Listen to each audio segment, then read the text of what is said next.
Hi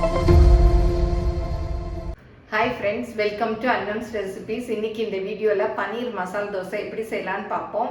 நம்ம யூசுவலா உருளைக்கிழங்குல தான் வந்து மசால் தோசை செய்வோம். பனீர்ல மசால் தோசை செய்யறது சின்ன பிள்ளைங்களுக்குலாம் ரொம்ப பிடிக்கும். அதுங்களுக்கும் சின்ன பிள்ளைங்களுக்கு ரொம்ப நல்லதும் கூட. இன்னைக்கு இந்த வீடியோல பனீர் மசால் தோசை எப்படி செய்யலாம்னு பார்ப்போம். வாங்க. நீங்களும் சுவையாக சமைக்கணுமா எங்கள் மசாலா பொடிகளை யூஸ் பண்ணி பாருங்கள். அதெல்லாம் வாங்கணுன்னா ஸ்க்ரீனில் வர்ற வெப்சைட்டுக்கும் வாட்ஸ்அப் நம்பருக்கும் போய் ஆர்டர் பண்ணிங்கன்னா நீங்கள் வேணுங்கிறத வாங்கிக்கலாம். சமையலுக்கு தாளிக்கிறதுக்கெல்லாம் மிளகா இல்லை, தீர்ந்து போச்சு, வாங்கிட்டு வந்தது. அதை தான் அப்படி காம்பு நறுக்கினேன். வெயில் இருக்குது, சரி வெயிலில் காய போட்டு காம்பு நறுக்கிட்டு வச்சுக்கலான்னு. அது பார்த்தா சென்னையில் அப்படியே மழை கொட்டுது பாருங்கள். இந்த மாதிரி மிளகா எல்லாம் வேணாம், போட்டுருங்க. இந்த மாதிரி இருக்குது பாருங்கள், இதெல்லாம் வேண்டாம். இதை வந்து இப்படி கத்திரிக்கோல்லே கட் பண்ணிட்டா ஈஸியாக இருக்கும். கீழே உட்காந்து அருவாமனையில் பண்ணுறதுக்கெல்லாம் சோம்பேறித்தனமாக இருந்தது. அதனால் எப்போவுமே நான் வந்து கத்திரிக்கோலில் தான் டிவியில் ஏதாவது பார்த்துட்டு இருந்தேன்னா அந்த நேரம் அப்படியே மடியில் வச்சுக்கிட்டே கட் பண்ணிவிடுவேன். இன்றைக்கி இந்த மாதிரி டேபிளில் வச்சுட்டு பண்ணிகிட்ருக்கேன். நைட் ஆயிடுச்சு, இப்போ மழை நல்லா பெஞ்சிட்ருக்கு. சென்னையில் அதிசயமாக 2 நாளாக மழை பெய்யுது. சூப்பராக இருக்குது இப்போ கிளைமேட்டு, நல்ல குளுன்னு இருக்குது. அதனால் சரி, மிளகாய் தான் வெயில் வந்த பிறகு தான் காய வைக்கணும். இந்த மாதிரியெல்லாம் ஃப்ரீயாக இருக்க நேரம் செஞ்சு வச்சுக்கிட்டோன்னா நமக்கு தாளிக்கிறச்ச இந்த மாதிரி காம்பெல்லாம் பிக்கிறதுக்கு ஈஸியாக இருக்கும். நான் எப்போவுமே வாங்கின உடனே இதெல்லாம் பண்ணிவிடுவேன். பாருங்கள், இந்த மாதிரி வளைஞ்சது இதெல்லாம் வேண்டாம், இதெல்லாம் போட்டுடலாம்.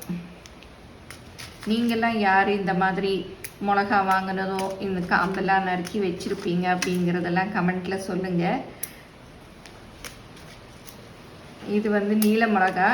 நான் ரொம்ப குண்டு மிளகா வந்து யூஸ் பண்ணுறதில்ல, எப்போவுமே நீல மிளகா தான் யூஸ் பண்ணுவேன். குண்டு மிளகா காரமாக இருக்குமா என்னன்னு எனக்கு தெரியல, நான் ரொம்ப யூஸ் பண்ணதில்லை. அது காரமாக இருக்குமா என்னன்னு நீங்களும் கமெண்ட்டில் சொல்லுங்கள். நான் எப்போவுமே குழம்பு பொடியும் இதில் தான் அரைப்பேன், தாளிக்கிறது எல்லாமே இதில் தான் பண்ணுவேன். எப்படி இருக்கு? அது இந்த வெங்காயம் மாதிரியே பொடியாக கட் பண்ணி இருக்கு. நைட்டுக்கு வந்து பனீர் மசால் தோசை தான் பண்ண போகிறோம். மழை பெஞ்சிட்ருக்கு, அதனால என் பையனுக்கு போர் அடிக்குது, நான் கட் பண்ணி கொடுக்குறேன் அப்படின்னா. பாருங்கள், சூப்பராக வெங்காயம் கட் பண்ணி கொடுத்துருக்கா. இப்போ தக்காளி கட் பண்ணிகிட்ருக்கா. வீடியோ எடுக்காதேன்னு சொன்னால் நானாக தான் எடுத்துகிட்ருக்கேன். நல்லா பொடியாக கட் பண்ணிகிட்ருக்கா. பச்சை மிளகாயும் இதுக்கு வந்து நான் ஒரு மீடியம் சைஸ் வெங்காயம் 2 கட் பண்ணி வச்சுருக்கேன். மீடியம் சைஸ் தக்காளி 1, அப்புறம் பச்சை மிளகா 1 தான், ஏன்னா மிளகா பிடிக்கும், காரத்துக்கு போட போகிறேன். அப்புறம் பனீர் வந்து 200 கிராம் அளவு எடுத்து வச்சுருக்கேன். அதையும் வந்து துருவிக்கலாம். இப்போ பனீர் மசால் தோசைக்கு தேவையான பொருள்லாம் எடுத்துக்கிட்டேன். நைட்டில் எடுக்கிறதுனால கொஞ்சம் லைட்டெல்லாம் நிழல் விழுந்தது, அதனால் அந்த கிச்சன் லைட்லாம் போட்டுக்கிட்டேன். எப்படி இருக்குது வீடியோ அப்படின்னு நீங்கள் கமெண்ட்டில் சொல்லுங்கள்.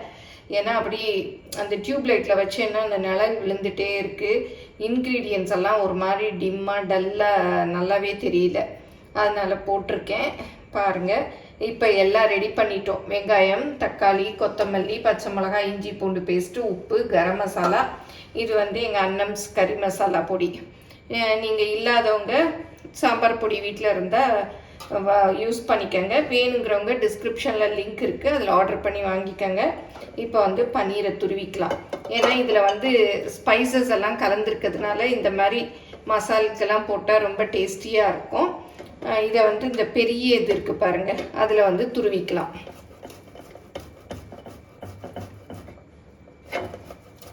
நீங்கள் வீட்டில் செய்கிற பன்னீராக இருந்தால் அப்படியே நீங்கள் வடிகட்டினதும் அப்படியே எடுத்துக்கலாம். கடையில் வாங்கினதா இருந்தால் இந்த மாதிரி துருவியில் துருவிக்கங்க.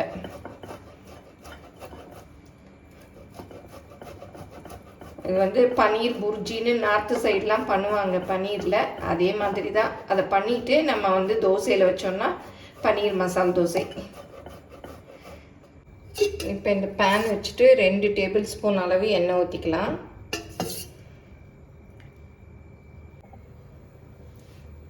இப்போ எண்ணெய் காஞ்சிருச்சு, வெங்காயம் போட்டுக்கலாம்.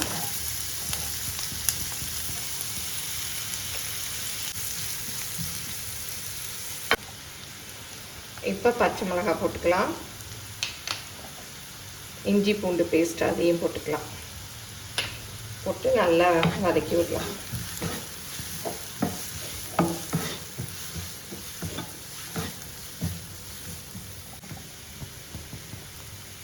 உப்பு போட்டுக்கலாம், அப்புறம் தக்காளியும் போட்டுடலாம்.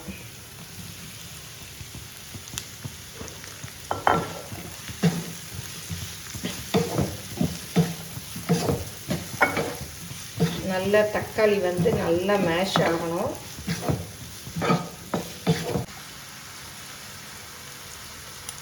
கறி மசாலா பொடி 2 ஸ்பூன் அளவு போடுறேன், இருந்தால் போடுங்க, இல்லைன்னா தனி மிளகா பொடி போட்டுக்கலாம். அப்புறம் கரம் மசாலா அது ஒரு 1/2 டீஸ்பூன் போட்டுக்கிறேன். போட்டு நல்லா மிக்ஸ் பண்ணி விடலாம். நல்லா இந்த வெங்காயம் தக்காளி எல்லாம் நல்லா மேஷ் ஆகி வேகணும். இப்போ இதை மூடி வேக விட்டுறலாம். அடுப்பை குறைச்சி வச்சுக்கலாம். இப்போ திறந்து பார்க்கலாம். பாருங்கள், நல்லா வெந்துருச்சு, நல்லா மேஷ் ஆகிடுச்சு. தக்காளிலாம் நல்லா ப்ரெஸ் பண்ணி விடுங்க. இப்போ வந்து வெந்தயக்கீரை, கசூரி மேத்தி அதை கொஞ்சம் எடுத்து க்ரஷ் பண்ணி போடுங்க. இருந்தால் போடலாம், இல்லாட்டா வேண்டாம். போட்டால் நல்லா வாசமாக இருக்கும். நல்லா மிக்ஸ் பண்ணி விட்டுலாம். கடைசியாக பன்னீரை போட்டு மிக்ஸ் பண்ணிவிட்டு இறக்கணும், அவ்வளோதான். இப்போ பன்னீரை போட்டுடலாம்.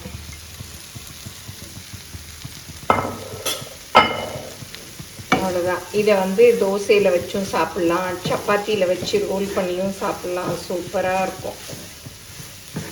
பன்னீர் ரோல் மாதிரி செஞ்சும் சாப்பிட்லாம். இப்போ பன்னீர் மசால் தோசைக்கு பன்னீர் புர்ஜி சூப்பராக ரெடி ஆயிடுச்சு. நல்லா கொத்தமல்லி போட்டு அடுப்பை ஆஃப் பண்ண வேண்டியதுதான். இப்போ பன்னீர் புர்ஜி ரெடி ஆகிடுச்சு. இதை எதுக்கு வைக்கலாம் அப்படின்னா, ப்ரெட்டில் வச்சு சாப்பிட்லாம், சாண்ட்விச் மாதிரி பண்ணி, சப்பாத்திக்கு நடுவில் வச்சு சப்பாத்தி ரோல் பண்ணலாம், தோசையில் வச்சு மசால் தோசை பண்ணலாம். இந்த மாதிரி நிறையா பண்ணலாம். சூப்பராக இருக்கும். எல்லோரும் செஞ்சு பாருங்கள். எப்படி வந்ததுன்னு உங்கள் கமெண்ட்ஸை சொல்லுங்கள். யாருக்கெல்லாம் இந்த பன்னீர் புர்ஜி பிடிக்கும் அப்படின்னு சொல்லுங்கள். ஏன்னா இது நார்த்லலாம் ரொம்ப ஃபேமஸ்ஸு. நிறைய பண்ணுவாங்க. சப்பாத்திலலாம் பண்ணி ரோல் பண்ணி சும்மா அப்படியே சாப்பிட்ருவாங்க.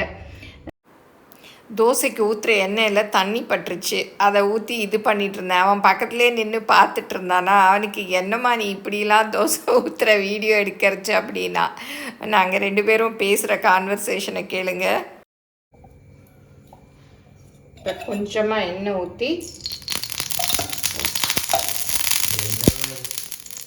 தண்ணியோடு இருக்கு போல சுட்டுச்சு. அது இதுன்னு அதான் சுட்டுருச்சு. சுட்டா எப்படிமா தண்ணி இருக்கும்? தண்ணி இருந்தால் தான் தெரிக்கும், சுட்டாதான் தெரிக்கும். கொஞ்சமாக எண்ணெய் ஊற்றிக்கணும். வேற எண்ணெய் எடுத்துக்குவோம். ஓ, இப்போ எண்ணெயில் தான் பிரச்சனையா? இல்லை அப்படியே விட்டுரு. இப்போ கொஞ்சமாக எண்ணெய் ஊற்றிட்டேன்ட்டு முடிச்சிரு. இரு இப்போ அப்படியே ஸ்ப்ரெட் பண்ணி. இப்போ கொஞ்சமாக எண்ணெய் ஊற்றி, ரொம்ப ஊற்றிடக்கூடாது, அப்புறம் தோசை ஊற்ற வராது. லைட்டாக ஊற்றி இந்த மாதிரி ஸ்ப்ரெட் பண்ணிக்கணும்.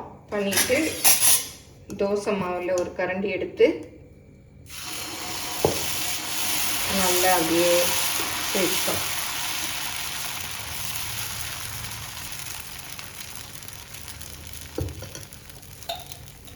இப்போ கொஞ்சமாக எண்ணெய் ஊற்றிக்கணும். சென்டரில் கொஞ்சம்.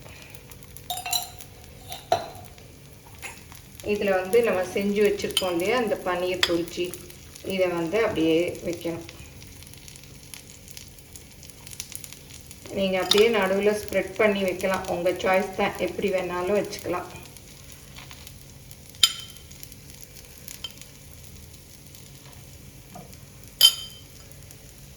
அடுப்பை வந்து மீடியமில் வச்சுருங்க.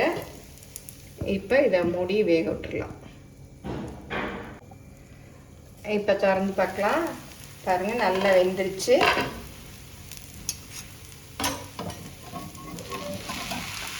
அப்படியே ஓரத்துலேருந்து எடுத்துகிட்டு வந்துடலாம்.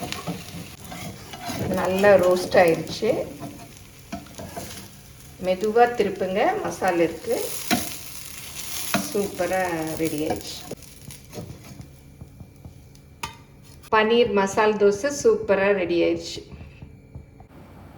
நீங்களும் சுவையாக சமைக்கணுமா எங்கள் மசாலா பொடிகளை யூஸ் பண்ணி பாருங்கள். அதெல்லாம் வாங்கணுன்னா ஸ்க்ரீனில் வர்ற வெப்சைட்டுக்கும் வாட்ஸ்அப் நம்பருக்கும் போய் ஆர்டர் பண்ணிங்கன்னா நீங்கள் வேணுங்கிறத வாங்கிக்கலாம். நான் ஊற்றுறத பார்த்துட்டு என் பையனும் அம்மா நானும் ஒரு தோசை ட்ரை பண்ணுறேன் அப்படின்னு சொல்லிட்டு ஊற்றுனா, இப்போ அவன் ஊற்றுற தோசையும் நீங்கள் பாருங்கள்.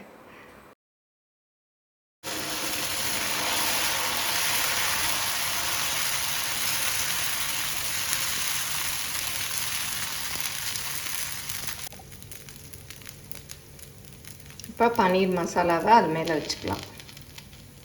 கொஞ்சமாக வச்சுக்கோங்க, அப்புறம் வந்து நமக்கு எடுக்கிறச்சு சில சமயம் பிஞ்சு போனாலும் போயிடும். ஓரளவுக்கு வச்சுக்கோங்க. கொஞ்சமாக இப்போ எண்ணெய் ஊற்றிக்கணும். நீங்கள் நெய் வேணும்னாலும் ஊற்றிக்கலாம். அப்படி சுற்றி ஊற்றிக்கணும்.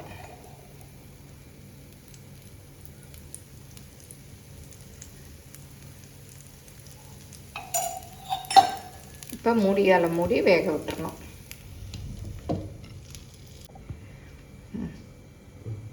இப்போ என் பையன் தான் தோசை ஊற்றுறதுக்கு ஹெல்ப் பண்ணுறான் பாருங்கள். அப்படியே எடுத்துக்கிட்டு வந்துருச்சு சூப்பராக.